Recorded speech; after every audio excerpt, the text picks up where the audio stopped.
All right. Well, welcome to the Radon Information Session for the 100 Test Kit Challenge. We have four communities that are joining us from Newfoundland and Labrador. And so thank you so much to Paradise, Holyrood, Portugal, Cove, and St. Philip's, and Lanceloup.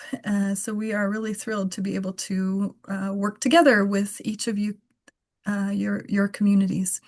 And so thanks so much for Jeanette and Marjorie that are joining me live. And then we might have a couple reps also chiming in, but we will go through instructions for each of the communities so that you know how to pick up your detector. And then also tonight we have Steve Thorne joining us. He is a CNRPP mitigation professional in Newfoundland, Labrador. And so he is an expert in mitigation, and in your local area. So he will join us at the end of the half hour to help us with the Q&A session. So if you have some tricky questions, he is here to meet your challenge. So it's great. Thanks so much, Steve, for joining us. And we will come back to him at the half hour. And I am also going to introduce Dr. Anne-Marie Nicol. So she is going to start us off. She is joining us from Simon Fraser University and is going to start with information about the health impact of radon. Thanks, Pam. You can hear me? Yes, Shouting all the way from the West Coast. that's right. All the way across the country. Yeah. Yes. So always so nice to touch base with people on the other ocean, on the other side. And yes, please feel free to put your questions in the chat. No question is too small or too strange. So I'm going to talk a bit about what radon is and how it impacts your health. And then I will pass it back to Pam and Steve to talk about the more technical aspects. So just to say that we are a national program and we're proud to unite people from across Canada, which encompasses the many traditional territories of First Nations, Métis, and Inuit folks whose ancestral footsteps and rights extend beyond the colonial boundaries that we understand today. And we respectfully honor people's rights, history, and relationship to the land. And I'm calling in from the unceded territories of the Musqueam, Squamish, and Tsleil-Waututh people in East Vancouver. Next slide, please, Pam. So if you are here tonight and you've just heard about radon and you're not exactly sure what it is, you're not alone. Statistics Canada does surveys every few years and asks people what they know about radon, and less than half of Canadians can accurately answer questions about radon gas. So thank you for coming tonight, and now you are going to be our radon ambassadors, taking this information out into the communities. So I am a professor at Simon Fraser University, trained in epidemiology, and my area of interest is cancer prevention. And I didn't learn about radon gas when I was doing my training. It wasn't until I started working, and then we were asked the question of what can we do in Canada to reduce lung cancer risk, that I learned that outside of tobacco, and asbestos, there are other exposures that contribute to lung cancer. And I thought, if I don't know this as a lung cancer person and a cancer prevention specialist, then how can we expect other people to know about radon gas? So that's part of this initiative, and why we're doing this work is to raise awareness that radon gas clearly causes lung cancer. In fact, it's the leading cause of lung cancer in people who don't smoke, and the second leading cause of lung cancer if you already smoke. There's a synergistic relationship between those two exposures that really increase people's risks. Next, please, Pam. So radon is designated as what is called a known human carcinogen. That's where we know very clearly, and we have enough evidence to say that this exposure causes this disease. And part of that is actually contributions of Canadians, people who worked in uranium and hard rock and fluorspar mines. Their exposures led researchers to better understand that radon gas over time leads to the development of lung cancer. The WHO and other international organizations have turned this evidence into monographs and statements. They've included evidence from workers in other parts of the world. And so it's very clear that chronic inhalation causes lung cancer. And Health Canada has done some math, and they estimate that about 3,000 people die from radon-related lung cancer each year in Canada. So about 8 to 9 people a day. Next, please. So as I mentioned before, there's something about tobacco and radon together. And the exact mechanism is unclear. Here in BC, we are starting to do more involved studies because what we see is much higher lung cancer rates in regions where people both smoke and have high radon levels. And so we've known that this relationship exists.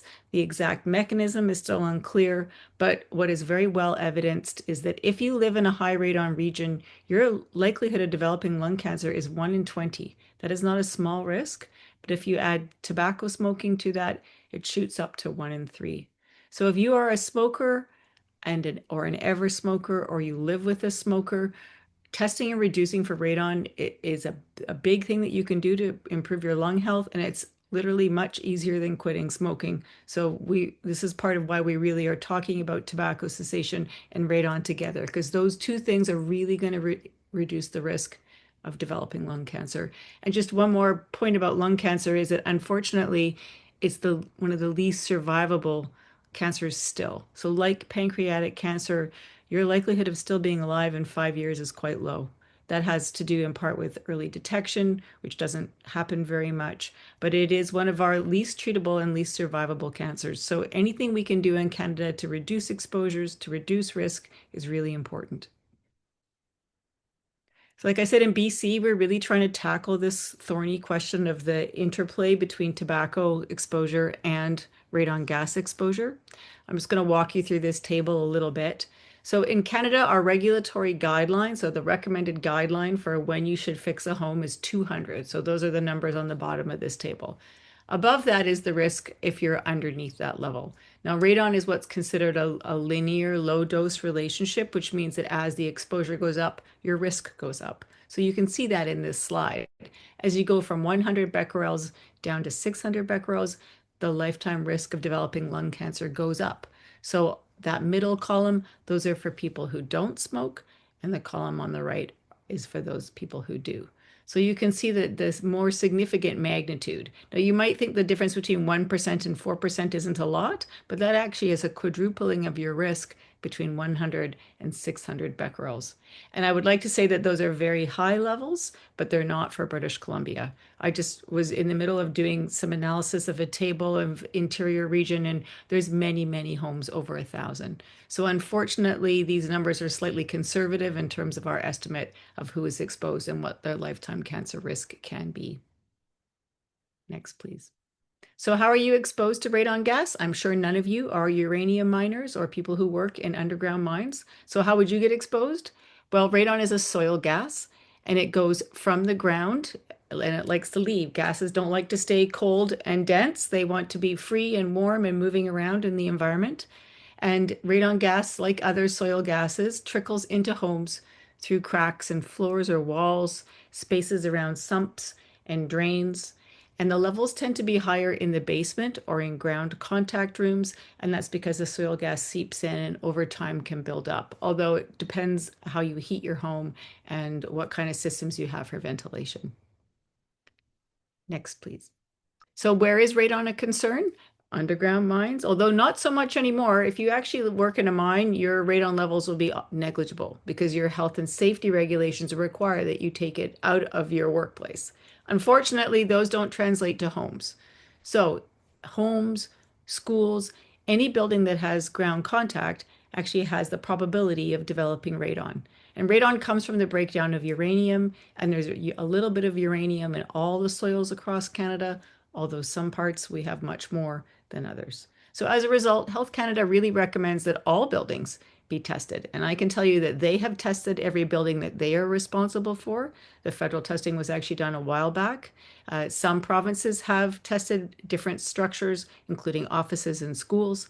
I'm sorry, I'm not familiar with what's happened in Newfoundland. Other people on the call might be more familiar, but there already are initiatives to test buildings. It's just we need to be focusing now on homes where we know people spend more of their time. So how do you test? Radon is a colorless, odorless radioactive gas. So you can't guess if you have it in your house. If your neighbor has a high level, that doesn't necessarily mean that you do.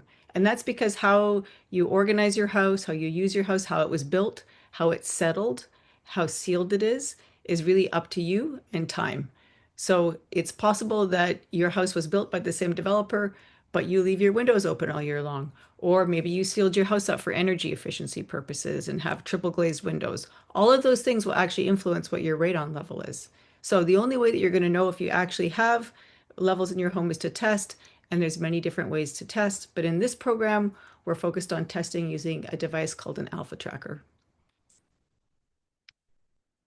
One of the things we're going to ask you to do is put the Radon Test Kit in your house for 91 days. You might think, wow, that's a long time. Why does it need to do that?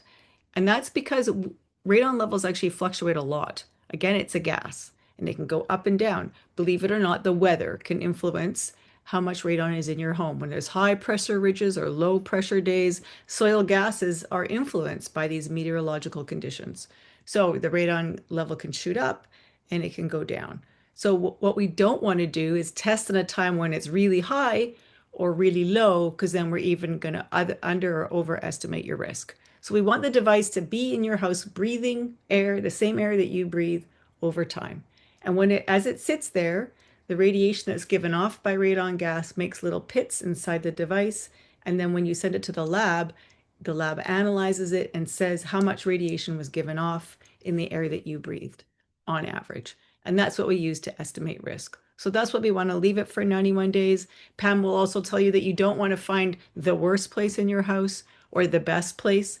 We don't want to know what the extreme levels are. Again, you don't want to put it in your crawl space unless you actually live in your crawl space, which likely you don't. So put it in a place, and Pam will explain a bit more, where you typically are breathing that air for the 90-day period, 3-month period. So these are the devices that we use in this program. These are one-time use. They're really just made of plastic.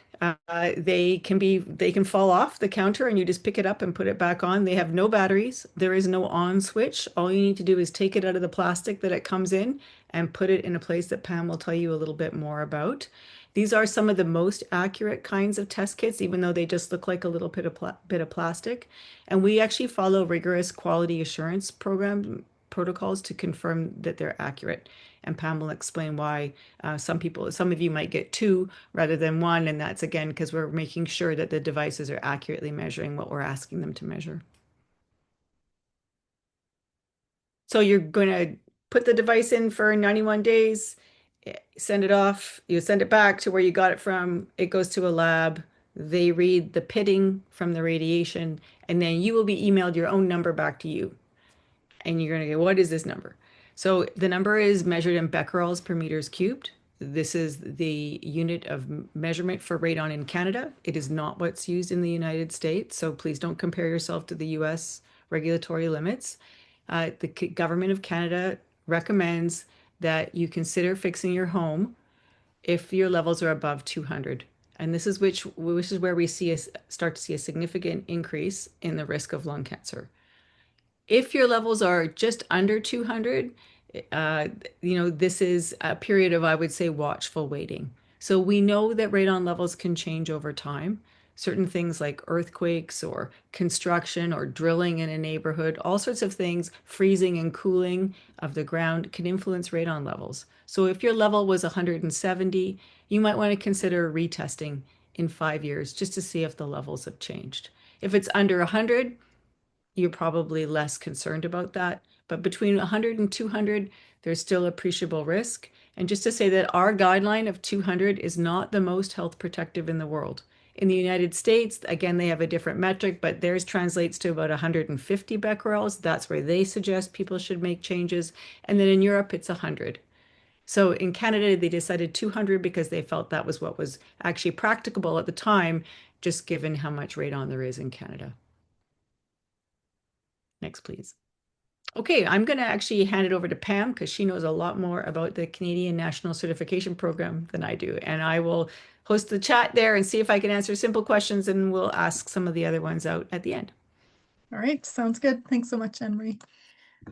Okay, so as Anne-Marie mentioned, you will get a free test as part of this program if you're on the registered list, and then you'll be able to test for 3 months, and then you'll get a report at the end of the testing period On that report will be a radon number, and if the level is above 200, then Health Canada recommends that you take action to reduce it.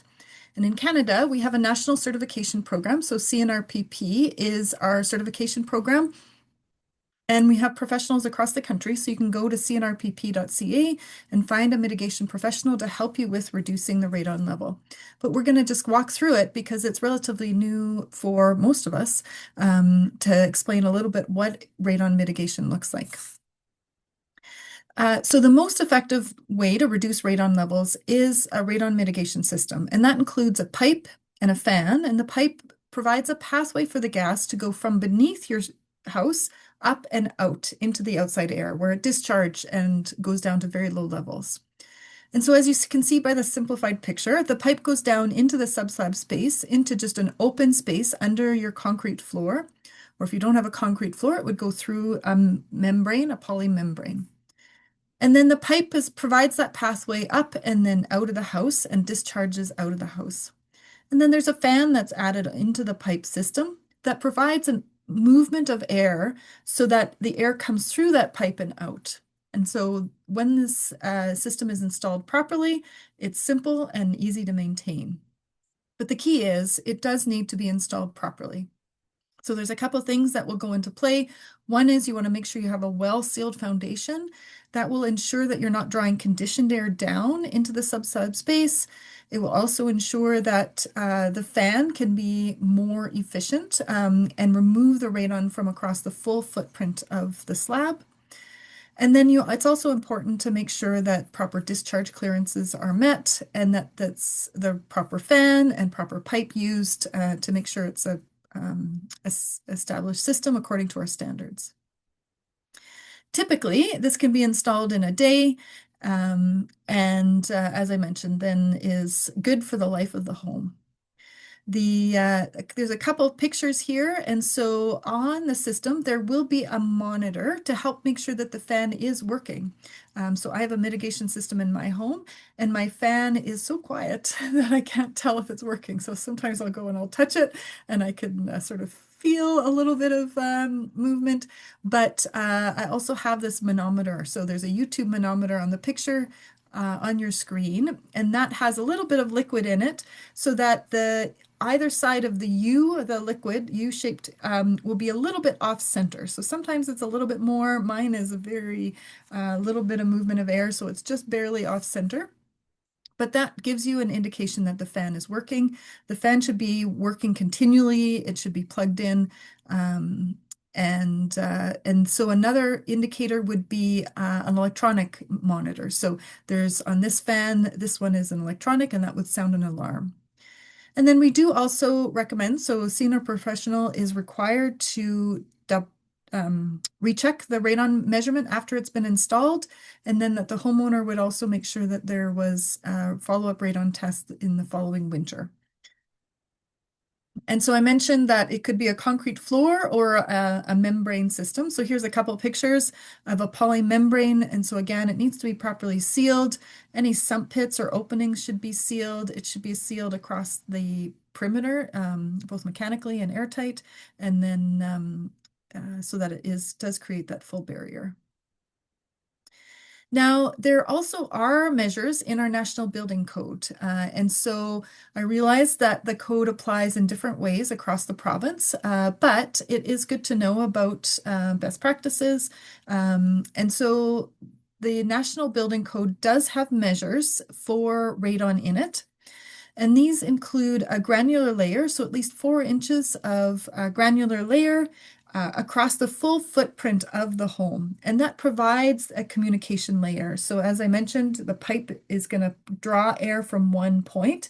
And with this layer of gravel under the home, it can get communication across the full footprint. And then there would be a membrane, so a well-sealed membrane that would be sealed across the footprint of the home.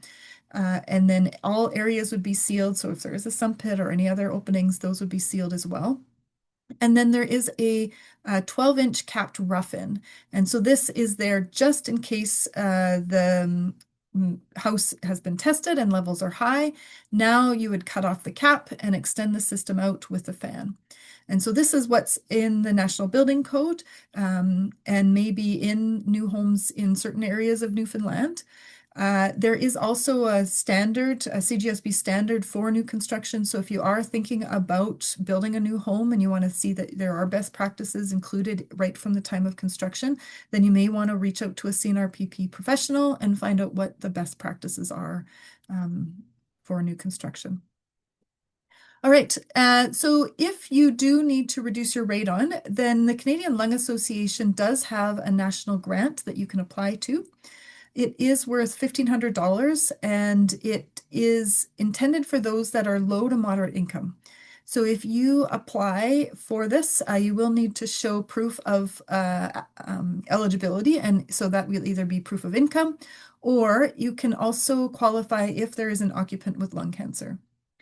So you do need to apply for this grant before you get the mitigation work done.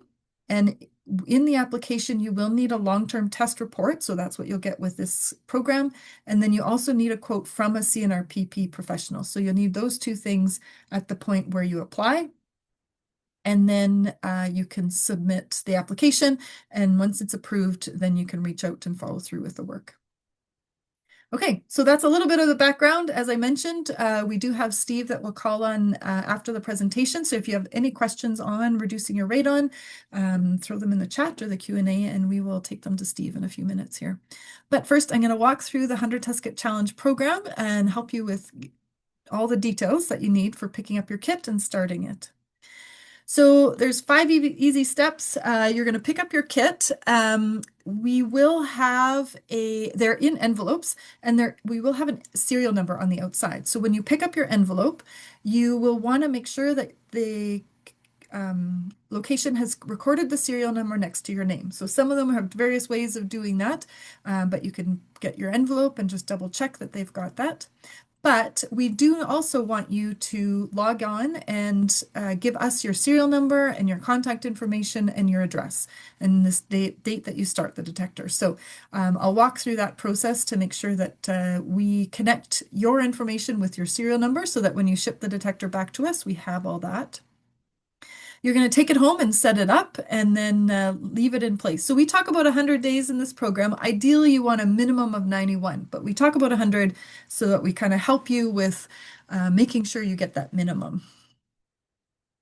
And then at the end of the program, you will drop it by. And we're doing this as a community. So you've got a 1-week collection period together that you'll drop it off, and then we'll ship them to the lab. Okay, so I'm going to walk through this a little bit step by step. So you pick up your detector and then bring it home. Inside the envelope is instructions and the detector. So you're going to take that detector out, and it's a little square detector in a clear plastic package. So you're going to cut open that plastic, take the detector out, and set it up in your home. Okay, so I'm going to get you to picture your house. So you're standing in your home. Think about standing in your basement. So if you have a basement, think about a room in your basement where you spend 4 hours a day or more. So maybe a home office or a bedroom, maybe a family room where you spend lots of time playing games. And so think about that space and then think of a location in that room. If you don't have a basement or you don't spend much time in your basement, maybe you only use it for storage or laundry, then think about a room on your main floor. So again, a home office, a bedroom, a sitting room. Those are good locations where you're going to spend 4 hours a day or more. So as Anne-Marie mentioned, you want to test your exposure. So that's why we're looking at a location where you spend time with your family. And then once you've chosen that room, then we want you to pick a spot in the room, and that's going to be a location such as a bedside table or a shelf or some other table where it can stay for the 3 months. So if you've got a busy household, maybe you've got kids and pets, and you're worried that it might get moved around, then you can hang the detector as well. So you can hang it from an interior wall, or you can hang it down a little bit from the ceiling, and then it's usually more likely to stick around if it's hanging. But there's some pictures of some options where you can find in a home and to set it up. Once you set it up, then we need some required information. So this detector is a passive detector, and so we need you to record the serial number of the detector with your name and contact information and the date that you start it. And so there is a QR code and a link on the instructions and in the email we sent. So if you can go and log on, then you can do that. If you're having trouble with the computer, no worries, give us a call. If you call right now, I've been backlogged with emails or with voicemails, so I will get back to you, but you can always let me know the date that you called and that you started the detector, and then I will walk through that with you and remind you of what date you started, and we can enter it together online.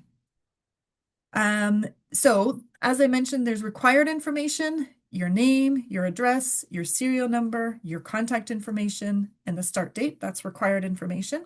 But then there's some optional questions. So you'll get to the survey that says, do you want to answer more questions? You can say yes, and you can keep going. And those questions are just about your house. So what's the age of construction? Have you done any energy retrofits or, changes to the house? And what type of heat do you have? Things like that. If you are done with the required questions and you don't want to answer anymore, no problem. You can say nope, and then you're done. Now, Anne-Marie mentioned that these detectors are very accurate, and we know that because we do quality control on them. And so some of the quality control includes sending to a lab where they expose it to a known level, and we check and make sure that what the lab is reading is what we expose them to. But another measure that we do is called duplicates, and these make sure that they're measuring consistently or that the precision we check on the devices. And so some of you, about 10% of you, will receive two detectors. And so we want you to open those up together and put them side by side in your home. And so these are not a detector to share or to invite a friend. These are for our quality assurance. So please set them up together. And then on that online form, when you start them, will be a place for a second serial number. Okay, so that is all the steps to get you started, and then enjoy the next 3 months, and we will touch base with you. We'll send you emails reminding you that it's time to collect them. And there's a 1 week period where we will get you to take them back to the location where you picked up your kit. And then we are collecting them all together, and we will cover the shipping to send them back to the lab. And then after the devices have gone to the lab will analyze them and produce a report. And this report will be emailed to you. If you don't have an email, we will find ways to make sure that we mail it to you. But most of you, it will be emailed. And it will look something like this. And as Anne-Marie said, Health Canada has a recommendation that you would reduce your levels to below 200. And so on the report will be a number, and that will give you an idea of what the average radon level was in your home during that 3 month period. Now, we're also doing research with this program. So this report is confidential to you.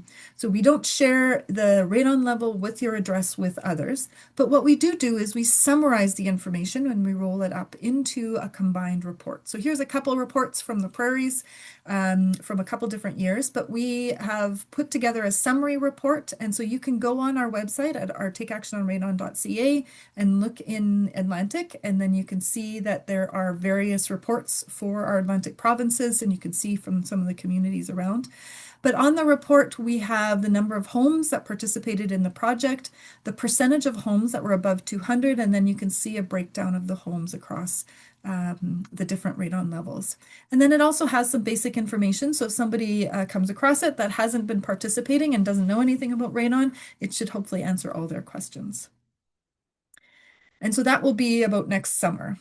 Okay, so there's a few steps in this process, and we will email you to remind you throughout the steps. So after this session tonight, we will email you a reminder that you can go in and pick up your kit starting tomorrow and the location where you can get it. We'll also share a copy of this presentation and the recording. And then we will also remind you to start the detector. So if we don't see that you've started the detector, then we'll send you a couple email reminders saying, oh, you got to remember to start it or pick it up. And then in the 3 months, when it's time to return the detector, we'll also send you a few reminders to say, hey, it's coming up next week, and then to remind you to return it. And so we do find that emails tend to go to spam folders, and so people are missing them. So we recommend that you add our email address to your safe sender list. So if you go info@takeactiononradon.ca, then add it to your safe senders. If you send us an email, you can certainly just send us a quick email. That will also help you to make sure that those emails come in. So you can just send us an email saying hi, and then that'll get us into your safe list usually.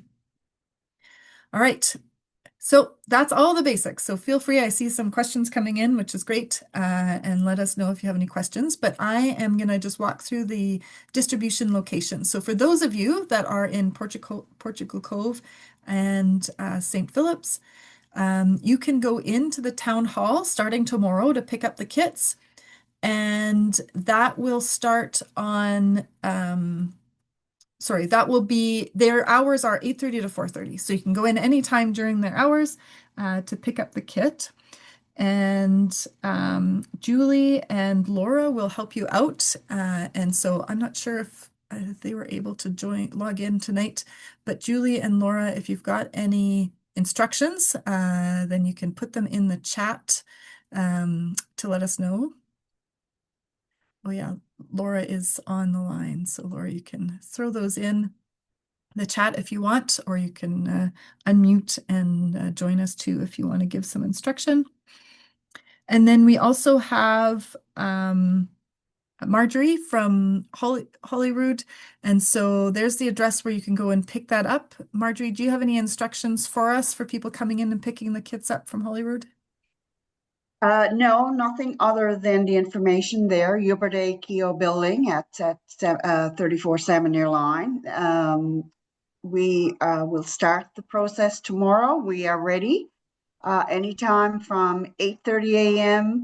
until 12 noon, and then again from 1 until 3:30 because the office is closed from noon till 1 p.m. each day. Right. Other Okay. than that, people can come to the town and we are ready to receive them and have the kits ready for them. Perfect. Good. Thank you. Okay, if you are in the town of Lanzaloupe, which if you have logged in, then that's a great success. We have only a couple that are registered there so far, but there are more kits available. So if you're in Lanzaloupe, then you can tell your neighbors and community that there are more kits available, and you can go in starting tomorrow to the town office and pick up a kit. Their office also is closed for lunch, and so just watch out that. You can go 8:30 to 4, but they're closed 12 to 1 for lunch. Go in. Ashley is helping us out with Lanza Loop, so you can check in. Ashley, if you've got any things that you want us to add in chat, and then let us know as well. All right, and then Jeanette is here with Paradise. Jeanette, thanks so much for helping us. This is year 2 with Paradise, so we really appreciate being able to coordinate and work together, and that Paradise has supported the program again to be able to distribute kits. So Jeanette, do you have any instructions for people coming in to pick up their kit?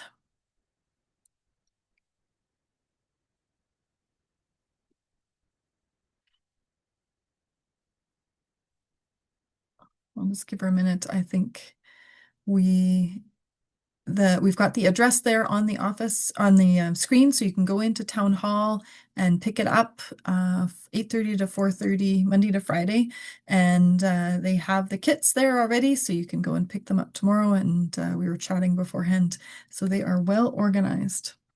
All right, and then so you can pick them up. So every community except for Lanzaloupe, the kits have been snapped up. So Lanzaloupe, as I mentioned, you can let your community know that there's more kits. Everyone else, we have a wait list. So we encourage you to go in as soon as possible and pick up the kits because then near the end of next week, we'll open it up to the wait list to make sure that we use all the free kits that have been made available. So, so you'll have until the 20th to the 28th to pick up kits. And then the week of March 9th to 13th, you will be able to drop them off. And so that date and the drop-off locations are on your envelope. Okay, so I think we've got lots of questions. Oh yeah, just some quick announcements before we get to questions. We have a contest going on, so we want to encourage you to tell your neighbors about Radon. So go to november.ca. So that's a play on the word November, KNOWVEMBR.ca, to let us know that you have told your neighbor. Take a picture, or your friends, take a picture of how you shared the information out with your community, and you can enter a contest to win.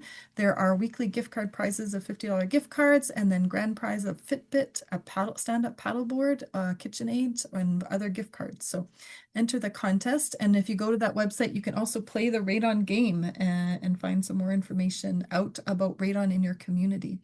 And so that leads me to my first question, which I think you did answer in the chat, Steve. But Anne-Marie mentioned the fact that it's not just in homes, but there is radon in other buildings as well. And in Newfoundland, do you want to talk about the school testing in Newfoundland? Yeah, sure. Can you hear me okay? Yeah. Okay, yeah. So my understanding from government officials is that almost all schools in Newfoundland have been tested, and where they're above 200 becquerels have been mitigated. So that's fantastic news. That does not extend to child care centers, at least not yet. Yep. Yep. Good point. Good. All right. So I'll throw this one back at you, Steve. Would radon levels be on average lower in the winter months with the colder temperatures? Typically, as temperatures go down, radon levels go up, and that's for a couple of reasons. One is like kind of like some of the comments there in the chat.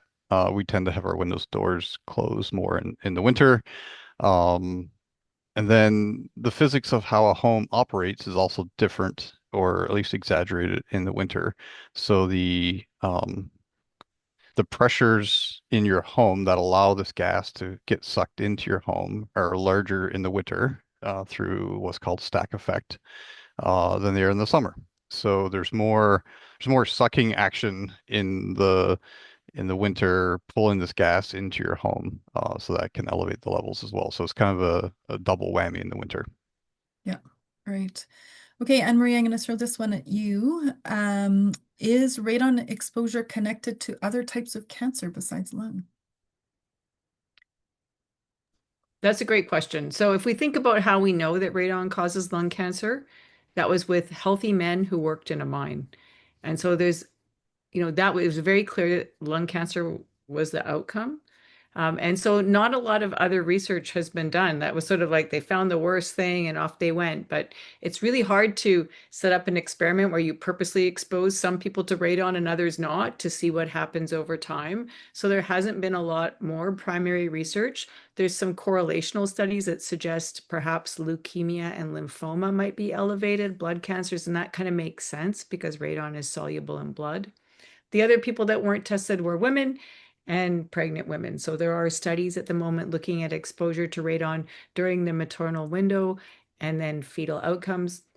Radiation impacts rapidly dividing cells, and that happens a lot during pregnancy. So does it cause other outcomes besides lung cancer? Possibly, but we don't know with a surety that we know that radon exposure leads to lung cancer.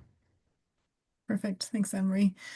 All right, there was a question about what year the building code came in, but as I mentioned, it's regional across the province of Newfoundland and Labrador. So Steve, I think you and I were talking about this not that long ago, but we do know that St. John's has included it in their building code.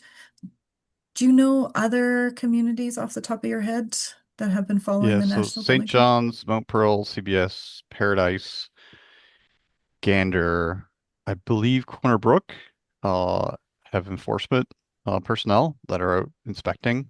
I feel like I've missed one town, but yeah, so there's a few that are doing it.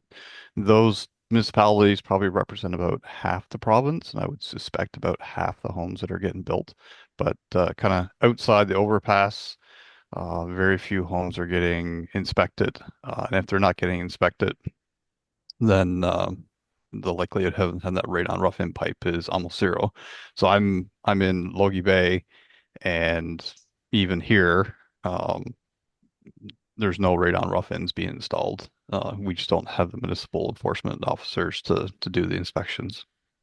Yeah, and I think that we started seeing it in 2014, in around that. The code was 2010 code, but I think it took a little bit before we started seeing it roll out.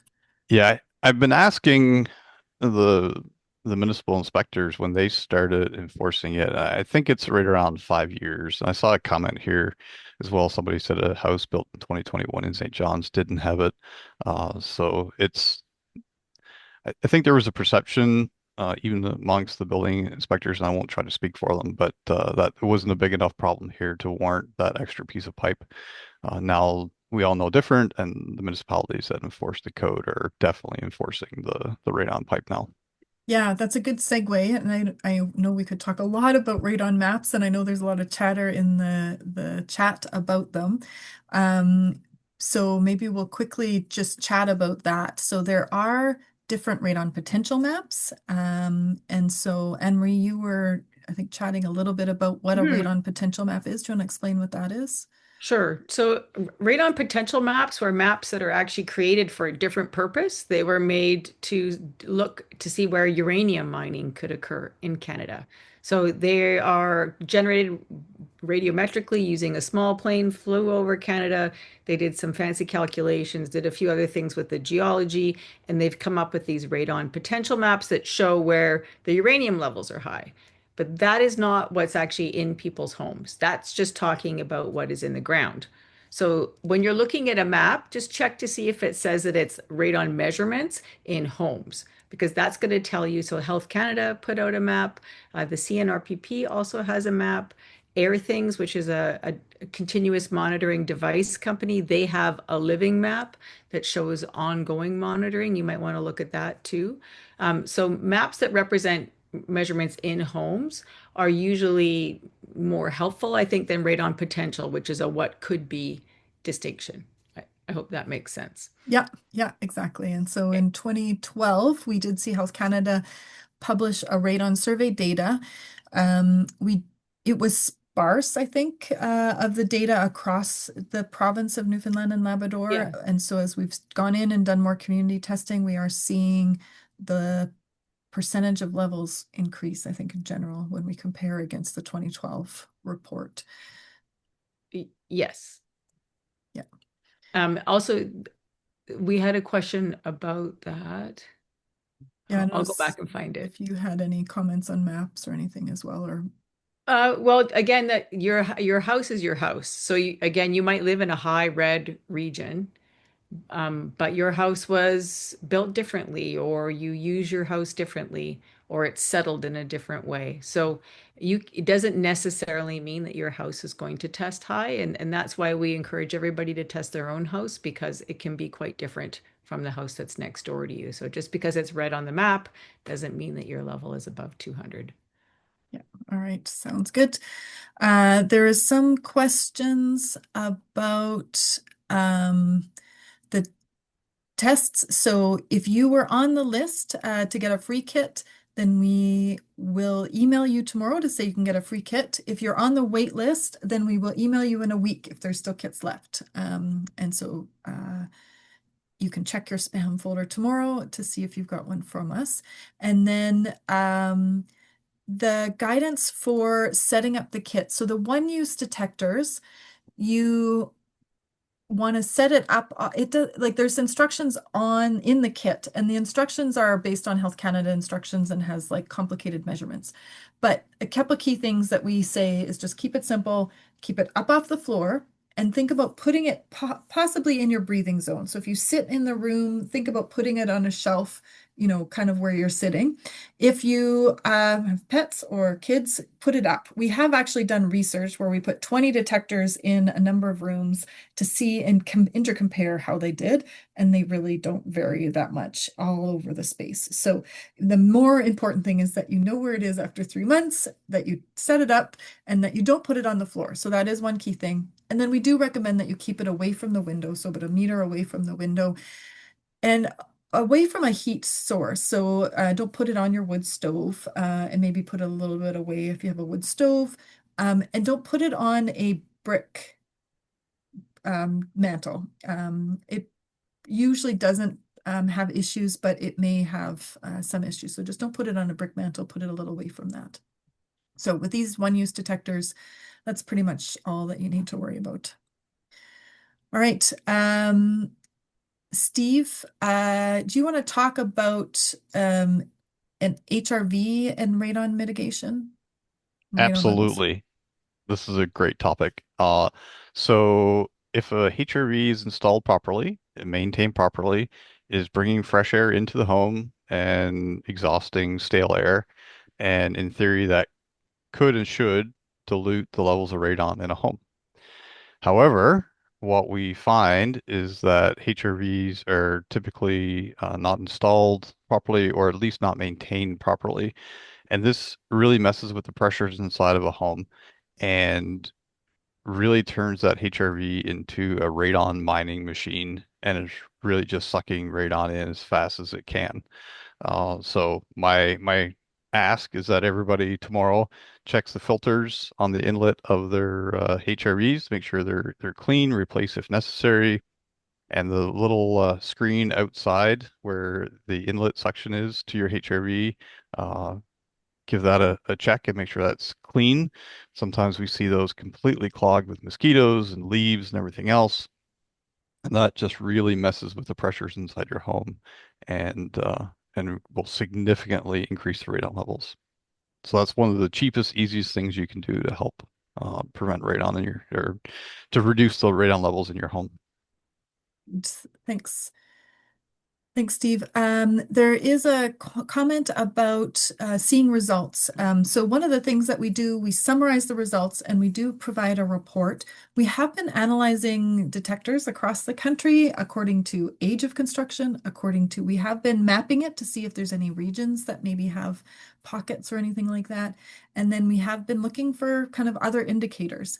And the reality is that one thing we find is that any home possibly could have radon. So we do often, communities want to figure out which homes it have, but we see one home on one street, the next will have high levels, the next one right beside it could have low levels.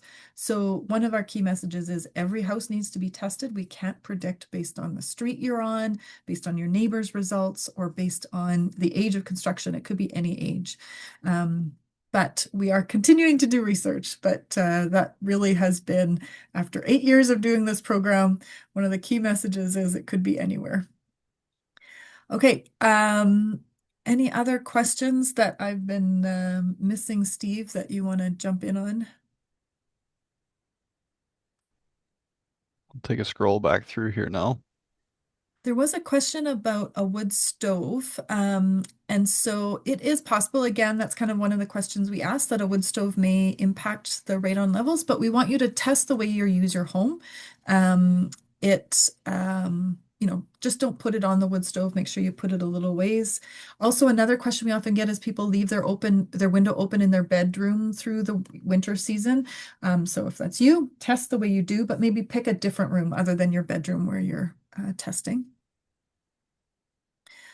Oh, someone has a kit that they used from 2023.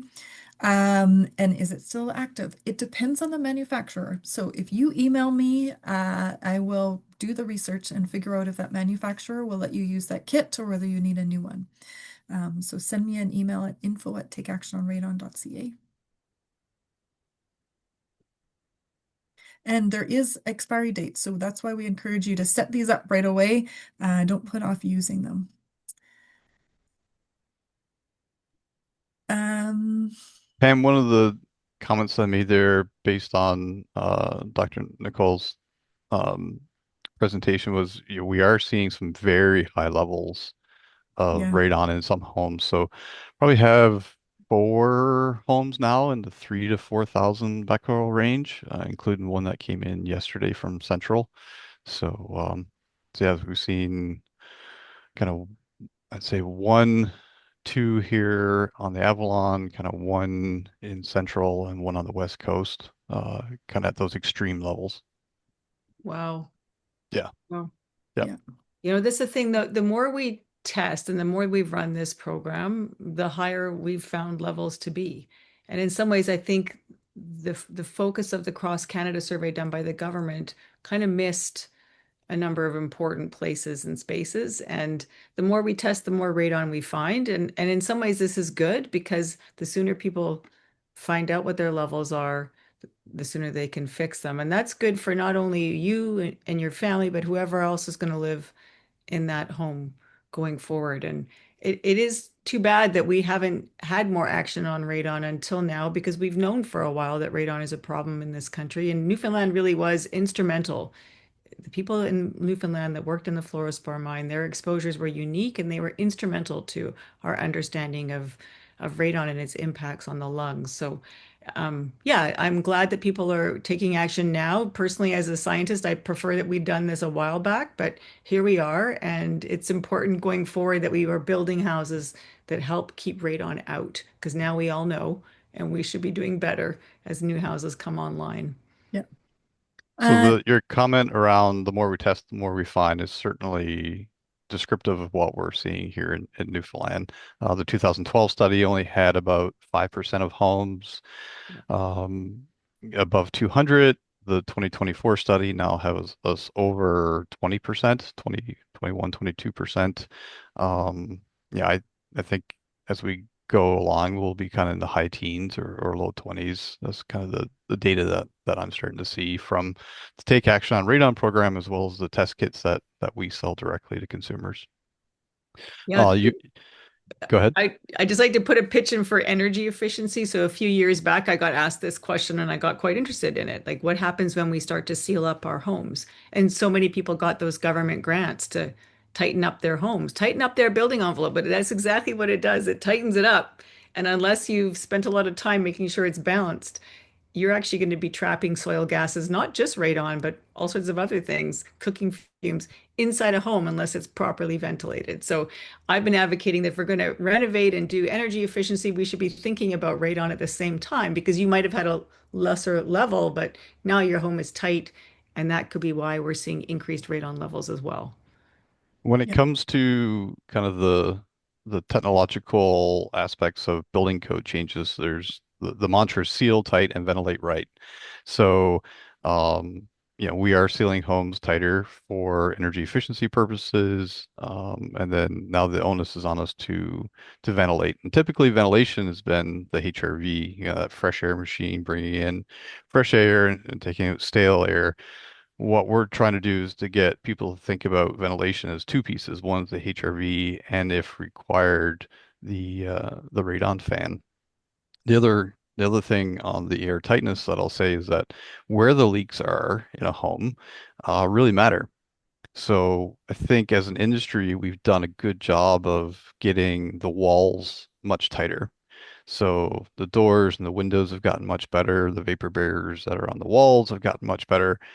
But what this really does, it creates even more stack effect when we still have leaks into the attic through all the pot lights and that kind of stuff, as well as the leaks in the slab. We see, even in brand new homes, we're seeing major, major leakage issues on the slab. The slab is so underappreciated and so undervalued, both by the builders and the inspectors as well, I would say. So, um, yeah, we're creating a better chimney, sucking in more radon. So when we go into homes, we really try to pay attention to air leakage in the slab as well as any air leakage up into the attic. Those can really, really make a big impact. Good. There's a couple more questions about testing. And no, don't test in the hall. Make sure you test in a space where you spend 4 days or more. And then another question about is does the temperature of the room impact it? Which it probably doesn't, but what does impact it is, like Steve said, the entry. So if you've got a drafty home, that may bring in fresh air. If you're got a circulated heat, forced air heat, that may have an impact on just circulating the radon throughout the home, so it doesn't sort of have a layered effect. If you have your temperature down, So it may impact the pressures. It's hard to tell though. So really, I mean, there's all these factors. We just recommend that you test, you think about where you spend time, put it in kind of next to that space. If you aren't sure, then uh, a bedroom is a really good location. We tend to spend lots of time in our bedroom. You could just put it close to where you're breathing. And, it's like, I do spend a lot of time talking to people. So they're standing and telling me all about their house, trying to help them figure it out. So just keep it simple. Don't get too complicated with it. Then we have other questions about water. So artesian well. We haven't found a lot of water sources for radon in the province of Newfoundland. In fact, all over Canada, there's only one region that I know of that has an issue with radon in the water. First step is always test the radon in the air, fix the radon in the air, and then we'll do research to figure out if the water is contributing. And then another question about cost of mitigation. And so we did do research across the country, and typically we say about $3,000. And so I think we're seeing that as well about in the province. So it can go up with more complicated homes, things like that, more complicated factors. The crawl space can be more expensive, but that's a cost. So, the Health Canada guidance is test and fix within a year. So that gives you a year to fix. And so then another question was, do we have to fix it? It is your home, so nobody's going to make you do it. But we are here to talk to you about prevention. So we encourage you to take this seriously. And we think it's worth your investment, but it is it's up to you. So we do encourage you to test so that you kind of know where you're at, and then you can fix it. All right, I think we are out of time, so there is a few more questions, but I will just quickly throw it to you, Anne-Marie. Anything last minute that you wanted to mention? There was a question about, is radon in water dangerous? And radon water itself to drink is not associated with lung cancer risk, no. Yeah. And Steve, do you have any last minute things you wanted to make sure you cover? Yeah, there was one person in the chat who has been diagnosed and had some questions about their home. I've posted my cell phone number there. So if that individual or anybody else wants to call me and speak about their specific homes, I'm happy to have those conversations. Okay. Yeah, and that's I usually share a story at the start of somebody with lung cancer, but it is the reason why I'm here is hearing stories from people that had been impacted by lung cancer. And our message is all about prevention. And so, yeah, it's sorry to hear that we do have someone here diagnosed. And unfortunately, we are hearing more across the province of Newfoundland. So you're not alone. And we want to get this message out so that we can help others. And so thanks for sharing your situation a little bit. And yeah, we encourage others to think about testing now so that we can prevent. Okay, I will finish it up with thank you to Anne-Marie and Steve for joining me tonight. And we really want to thank our communities. So Julie and Laura in Portugal Cove, St. Philip's, Marjorie and Bruce in the town of Holyrood, Ashley in the town of Lonsaloup, and Jeanette Pomeroy in the town of Paradise. I feel like I'm not sounding out these towns quite properly. So feel free to give me a call and I will learn how to pronounce your town properly, and we can chat about radon then too. But thank you to all of you that have taken this seriously and joined us tonight to learn about radon. Please go pick up your kit and take the next step by taking action, and keep in touch, and we'll chat again in a few months. Take care.